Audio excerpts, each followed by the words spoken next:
Hi friends, ఎలా ఉన్నారు? బాగున్నారా? చూడండి, నా బండి వచ్చేసి గ్యాసు. నా బండి హై స్పీడ్ ఎంత వెళ్తుందో ఒకసారి చెక్ చేద్దాం. ఓకే ఫ్రెండ్స్, చూడండి. ఇప్పటికైతే నేను స్పీడ్ అయితే 90 వెళ్తున్నా. ఇప్పుడు స్పీడ్ అయితే రైజ్ చేస్తా.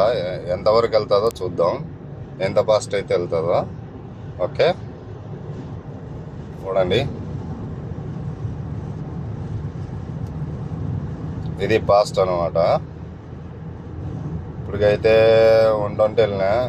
ఇంతకు మించి జాచి వెళ్ళలేము, ఎందుకంటే ఇక్కడ వచ్చేసి ఎదురుగా అది అక్కడ కెమెరా ఉంది. చూడండి, రోడ్ సైడ్ కెమెరా ఉంటుంది. చూడండి, మీకు కెమెరాకే పెడుతున్నా. బ్లాక్ కలర్లో కనిపిస్తుంది కదా అక్కడ బ్లాక్ కలర్, అదే కెమెరా. ఓకే, దాని ముందు అయితే ఏమి తోక జాడించలేము, అది వెళ్ళిపోయింది కదా. ఇప్పుడు జాడిస్తాం అన్నమాట తోక. ఇప్పుడు